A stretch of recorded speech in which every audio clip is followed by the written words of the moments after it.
வாங்கி வச்சுக்கலாம். உங்களோட ஃப்ரீ டைம்ஸில் நீங்கள் இந்த மாதிரி புக்ஸ் நீங்கள் படிக்கும்போது உங்களுடைய குணங்கள் மாறும், நீங்கள் பார்க்கக்கூடிய பார்வைகள் மாறும், உங்களுடைய எண்ணங்கள் வந்து கண்டிப்பாக சேஞ்ச் ஆகும்.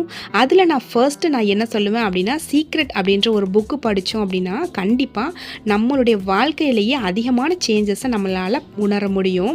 அண்ட் நீங்கள் இன்னும் பாசிட்டிவாக நீங்கள் திங்க் பண்ணணும், லைஃப் வந்து பாசிட்டிவாக மாறணும் அப்படின்னு நினச்சிங்கன்னா இந்த மாதிரியான பாசிட்டிவ் திங்கிங் புக்ஸ் வந்து நீங்கள் வாங்கி படிங்க. ஒரு சிஸ்டர் வந்து கேட்டிருந்தாங்க, நான் பாசிட்டிவாக இருக்கணும், அது நான் என்ன பண்ணணும் அப்படின்னு சொல்லிட்டு.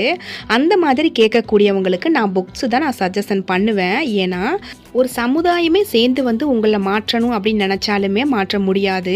அந்த வேலையை ஒரே ஒரு புக் உங்களை மாற்றிடும். ஸோ என்னோடய லைஃப்பில் நான் நிறைய சேஞ்சஸ், என்னுடைய self confidence, self grooming and self development எல்லாமே எனக்கு எப்படி மாறுச்சு அப்படின்னா, நான் வந்து புக்ஸ் படிக்க ஆரம்பித்ததுக்கு அப்புறம் தான். அதனால் வீட்டில் இருக்க